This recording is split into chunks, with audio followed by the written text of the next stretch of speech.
अस्सलाम वालेकुम। कैसे हैं आप सब। So this is our fourth video.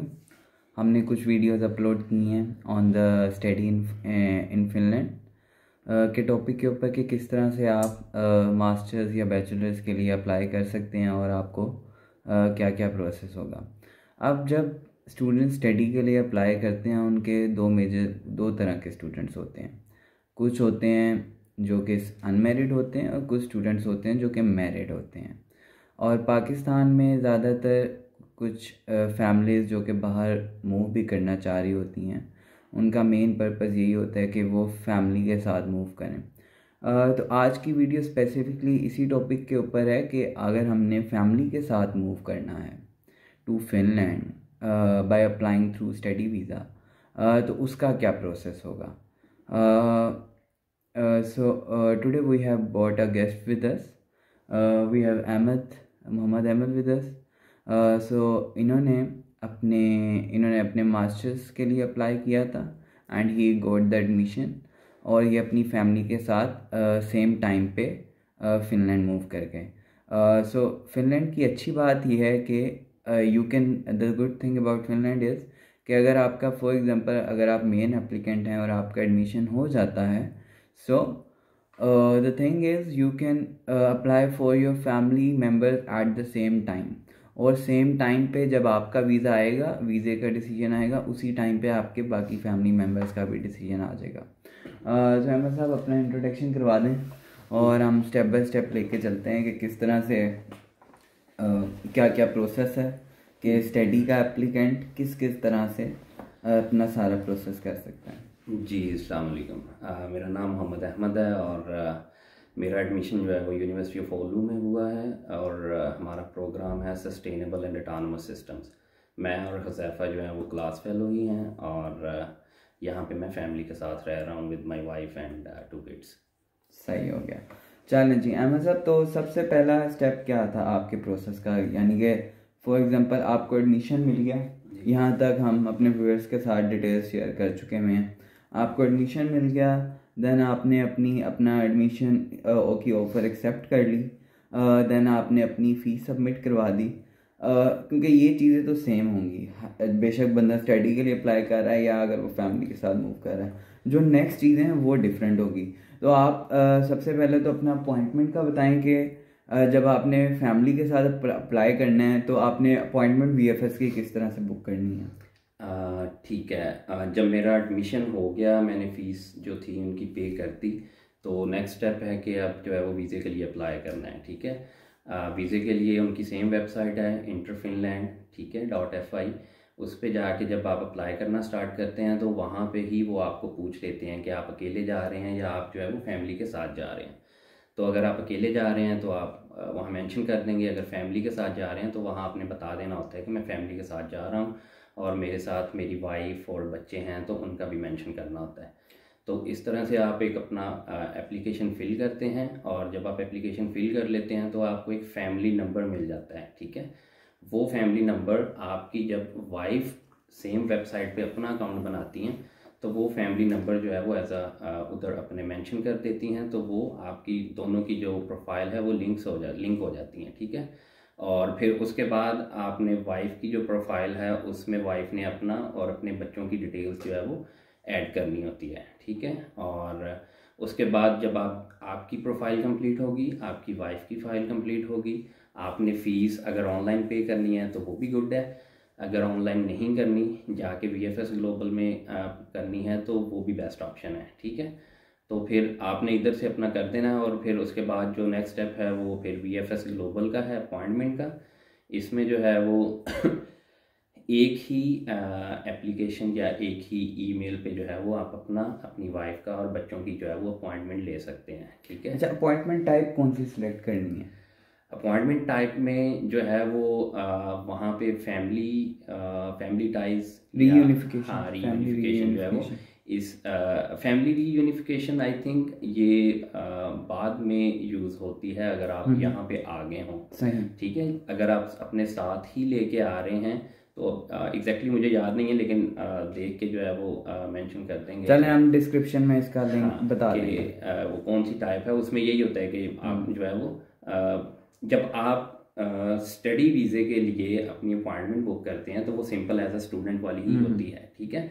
उसमें ऐड एप्लीकेंट का ऑप्शन आ रहा होता है बेसिकली। तो ऐड एप्लीकेंट में आपने अपनी वाइफ की डिटेल एंटर करनी है, वहीं पे आपने अपने बच्चों की करनी है, और फिर आगे जाके जो है वो कोई एक दिन की डेट सेलेक्ट करके वो आपने फ़ी पे करके। तो बच्चों के लिए भी अलग अपॉइंटमेंट लेनी पड़ती है? अपॉइंटमेंट आपकी एक ही होती है, ठीक है। उसी में आपने सारे फैमिली मेम्बर ऐड कर देने होते हैं, और उसके बाद जो है वो फिर फीस जो है वो सबकी कैब कलेक्ट हो के एक बारी जो है वो पे कर देते हैं। यानी कि आपने मेन अपॉइंटमेंट जो है वो residence permit for student he book करनी है, देन आपने नेक्स्ट पेज पे जाके ऐड एप्लीकेंट्स करनी है, उसके अंदर अपनी वाइफ। जिस तरह एक सिंगल पर्सन जो है स्टूडेंट जो है वो अप्लाई करता है, उसी तरह ही आपने वो स्टार्ट करनी है, लेकिन बाद में आपने ऐड एप्लीकेंट में अपना वाइफ और वो बाकी डिटेल्स जो है वो ऐड कर देनी है, ठीक हो गया। और वहाँ से जो है वो फिर आपका डन हो जाएगा। सही हो गया। और आपने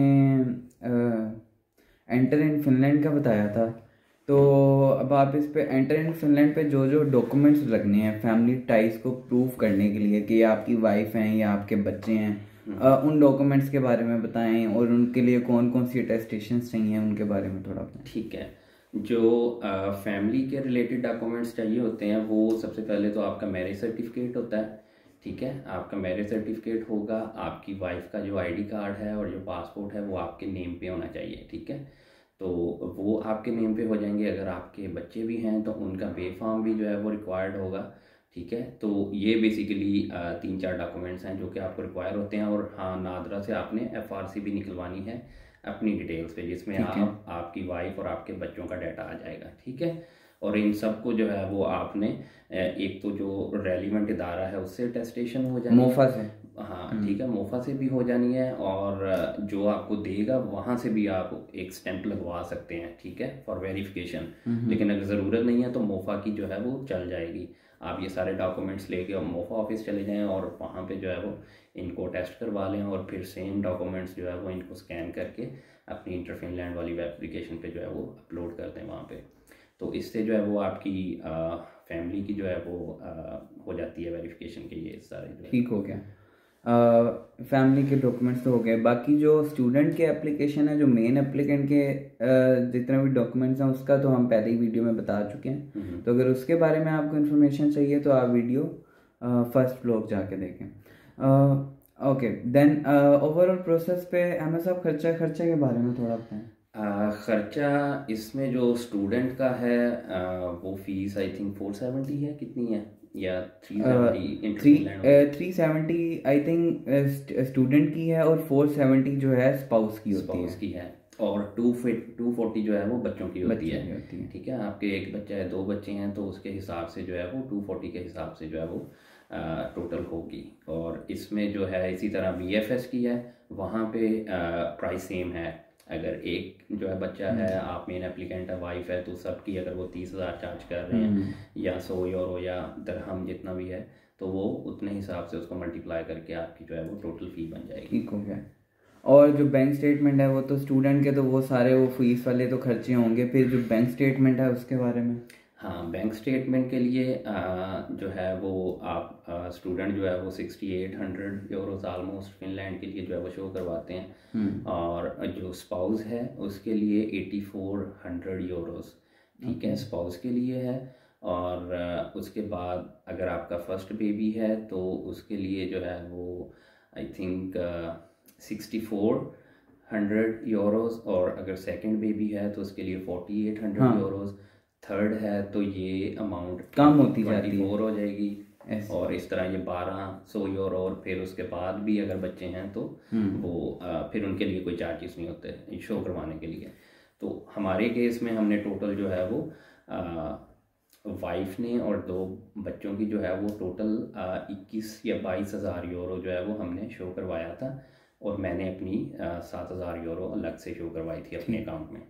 और इसमें अगर तो आपका कंबाइंड अकाउंट है तो आप एक अकाउंट में भी रख सकते हैं अपनी अमाउंट, कंबाइंड नहीं है तो आप वाइफ का अलग से अकाउंट बना के आप वाइफ की और बच्चों की जो अमाउंट है वो उस अकाउंट में शो करवा दें, और आप अपनी जो है वो आप अलहदा से जो है वो अपने अकाउंट में शो करवा दें। ठीक हो गया। और जो आप यानी कि ये तो आई थिंक काफ़ी डिटेल में हमने पूरा प्रोसेस बता दिया। और कोई चीज़ रह आई थिंक और कोई चीज़ रह भी नहीं गई है, बट फर्दर ये होता है कि जब आप एंटर इन फिनलैंड पे अपनी अपॉइंटमेंट दे आते हैं अबू धाबी जाके, अबू धाबी का ये है कि आप सबको इकट्ठे जाना पड़ता है, ऐसे ही है? हाँ, वहाँ पे आपको इकट्ठे जाना पड़ता है और ये भी अलग से खर्चा है आपको। अगर आप 4 लोग हैं तो फिर बच्चों की टिकट्स आपकी, आपकी वाइफ की, ये अलग से होगा। और अगर आपका अबू धाबी में, दुबई में कोई रिलेटिव रहता है तो वो प्लस पॉइंट है, उनके पास जाके रहें, ठीक है, ताकि जो है वो आपका वहाँ का रहने का और खाने पीने का जो है वो आपका वो खर्चा बच सकता है, ठीक है। और बाकी जो है वो तो खर्चे होने ही हैं ये दुबई वाले भी, और वहाँ से जब आप फिनलैंड आएंगे तो भी जो है वो टिकट्स वगैरह का जो है वो खर्चा आपको देख के रखना पड़ेगा। ठीक हो गया। और जब आप वहाँ से हो आते हैं तो फिर उसके बाद यूजुअली जो सिंगल पर्सन होता है, स्टूडेंट होता है, उसकी जो एप्लीकेशन है वो विद इन 1 मंथ, कुछ लोगों की तो हफ्ते में भी डिसीजन आए हैं, कुछ का 1 महीने में, एवरेज जो है वो 1-1.5 महीने में आ जाता है। और जो फैमिली केसेस हैं उनकी एवरेज जो है वो 2 महीने के बाद की है। तो मैं जो है वो 22 जून को गया था और हमारा जो मेरा और फैमिली का डिसीजन आया था वो 7 अगस्त को आया था, ठीक है। और फिर जो है वो हम इधर फिनलैंड मूव किए थे उसके बाद। और आपका जो आरपी कार्ड होता है वो जो भी आप एड्रेस देंगे वहाँ पे डिलीवर कर दिया जाता है। तो हमने तो पाकिस्तान ले लिया था, पाकिस्तान में डिलीवर हो गया था। और फिर जो है वो उसके बाद आप ट्रैवल कर सकते हैं फिनलैंड के लिए। ठीक हो गया, चलें। और इसमें सबसे जो ज़रूरी बात है, क्योंकि पाकिस्तान जो है वो लोग अक्सर पैसे पकड़े होते हैं दोस्तों से, रिश्तेदारों से, ठीक है, कि एक बार वीज़ा लग जाए उसके बाद जो है वो हम रिटर्न कर देंगे।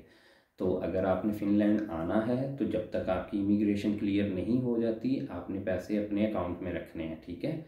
और मेक श्योर करना है कि जब आप इधर आ रहे हैं तो उसी वीक की जो है फ्रेश अपने बैंक्स की स्टेटमेंट निकलवा के प्रिंटेड फॉर्म में भी लेके आएँ, सॉफ्ट फॉर्म में भी आपके पास होनी चाहिए। और आपका जो इंटरनेट है या एप्लीकेशन है उस बैंक की वो भी चलती होनी चाहिए। समटाइम्स ये कहते हैं कि हमें एप्लीकेशन ओपन करके दिखाओ, ठीक है। तो वहाँ पे जो है वो अगर आपकी एप्लीकेशन नहीं चल रही होगी तो वो मसला कर सकता है, ठीक है। तो ये मेक श्योर करना है। एक बार इमिग्रेशन क्लियर हो गई उसके बाद आप जो है वो राइट अवे जिस तरह भी है अपनी अमाउंट को रिटर्न कर सकते हैं या जो भी करना है वो आप कर सकते हैं। लेकिन इमिग्रेशन तक आपके अकाउंट में जो है वो अमाउंट होनी चाहिए एज अ प्रूफ कि आपके पास फंड्स हैं। हाँ जी, तो ये बड़ा ज़रूरी है कि जो पैसे आपने अपॉइंटमेंट देने के टाइम शो करवाए हैं वो जब आप फिनलैंड लैंड करें तो इमिग्रेशन ऑफिसर आपसे उसका सवाल कर सकता है। और अगर आपके पास वो पैसे नहीं हुए तो वो आपको डिपोर्ट करने का राइट रखते हैं, और बहुत सी फैमिलीज़ और स्टूडेंट डिपोर्ट भी होते हैं। हाँ। तो इस चीज़ का आपने बहुत ख्याल रखना है। और इसके बाद हमारा आ जाती है आपका डिसीजंस आगे। अब अकोमोडेशन का क्या हिसाब किताब होता है? अकोमोडेशन, फैमिली की अकोमोडेशन किस तरह से करते हैं? ओके, अकोमोडेशन के लिए जब आपने यहाँ पे मूव करना होता है उससे पहले ही जो है वो आपने अपनी एप्लीकेशन सबमिट कर दी होती है। ये स्वास वालों के इधर ओलू सिटी में स्वास चलता है, ठीक है। और अगर आपका किसी और सिटी में होगा तो उसकी कोई लोकल जो भी वो कोई वेबसाइट होगी जो कि इस तरह आपको अपार्टमेंट्स देने में हेल्प आउट करेगी स्टूडेंट्स को। तो जब हमने यहाँ पे आना था उससे 2-3 महीने पहले मैंने जो है वो स्वास की एप्लीकेशन फिल कर दी थी, एक अपनी ईमेल से, वाइफ की ईमेल से, ठीक है। और उसमें जो है वो फिर हम वेट कर रहे थे कि कोई हमें मिले किसी अपार्टमेंट की ऑफ़र। तो वो जो हमें मिली थी वो अक्टूबर की मिली थी और मेरी क्लासेस जो हैं वो सितंबर से स्टार्ट हो रही थी, ठीक है। तो फिर मैंने 1 मंथ के लिए किसी से जो है वो अपार्टमेंट सब लीज़ पे लेके यहाँ पे सितंबर के स्टार्ट में आ गया था। और अक्टूबर से जो है वो मेरा अपार्टमेंट जो है वो मुझे मिल गया था। और फिर अक्टूबर से जो है वो हम अपने अपार्टमेंट जो है वो मूव कर गए थे। तो इसका यहाँ रहने का यही जो है वो बेस्ट ऑप्शन है कि आपने आना है तो टाइम से जो है वो अपनी एप्लीकेशन जो है वो कर दें फिल उनकी वेबसाइट पे, ठीक है। और जैसे ही कोई रीज़नेबल आपको अपार्टमेंट मिल जाता है तो उसको जो है वो आप कंफर्म कर लें और फिर जो है वो आप यहाँ पे आ सकते हैं इजीली। अगर अपार्टमेंट नहीं होगा, फैमिली के साथ आना है तो फिर बहुत मुश्किल होने वाला है। मैं तो कहूँगा कि आप जब तक आपका अपार्टमेंट कंफर्म नहीं होता आप फिनलैंड नहीं आए, ठीक है। यहाँ पे इतना इजी नहीं है कि कोई भी आपको अपने घर में रख ले। एक रात के लिए भी किसी के अपार्टमेंट में रुकना मुश्किल होता है, ठीक है। तो ये चीज़ें आपने मेक श्योर करनी है कि आपके पास अपना अपार्टमेंट हो। आपके पास, अगर आप पाकिस्तान में हैं तो किसी दोस्त को बोल दें या किसी ग्रुप मेंबर को बोल दें कि भाई जाके मेरे अपार्टमेंट की जो कीज़ हैं वो कलेक्ट कर लो, ठीक है। आपका स्टूडेंट ट्यूटर भी जो है ये काम कर सकता है। अगर आपके अलावा आपके कोई दोस्त हैं, फैमिली मेम्बर्स हैं, तो वो भी कलेक्ट कर सकते हैं। जब वो कीज़ कलेक्ट कर लें देन आप जो है वो ईजी हैं, आप आके यहाँ पे जो है वो रह सकते हैं फिर इजीली। चल ज़बरदस्त हो गया। अब ये जो बाकी बात की चीज़ें हैं ना, इसमें हमने अकोमोडेशन तो अब इसमें हमने कवर कर ली कुछ पार्ट, बट इन कंप्लीट चीज़ों पे हम एक और वीडियो बनाएंगे जिसके अंदर हम अकोमोडेशन के बारे में डिटेल में बताएंगे and then we will talk about कि फ़िनलैंड आपको आके क्या क्या चीज़ें करनी हैं फॉर फैमिली, फॉर बाकी चीज़ें, और आगे क्या क्या प्रोसेसेस होते हैं, किधर रजिस्ट्रेशन करवानी है। So we will make a video on that as well, ताकि आपके लिए जितनी आसानी हो सके हम प्रोवाइड करें। फर्दर आपका इस वीडियो के हवाले से या आपका किसी भी चीज़ के हवाले से कोई और क्वेश्चन है, so do subscribe to this channel और कमेंट सेक्शन में हमसे सब सवाल पूछें। एंड फर्दर मोर, अगर आप सब्सक्राइब नहीं करेंगे तो आपको पता नहीं चलेगा ये नई वीडियो कब आ रही है। So the most important thing is that you subscribe to this channel and also press the bell icon. So thank you, बहुत शुक्रिया अहमद साहब आपका, जज़ाकल्लाह, आपने आज टाइम दिया। इंशाल्लाह हम नई वीडियो में आपसे दोबारा मुलाकात करेंगे।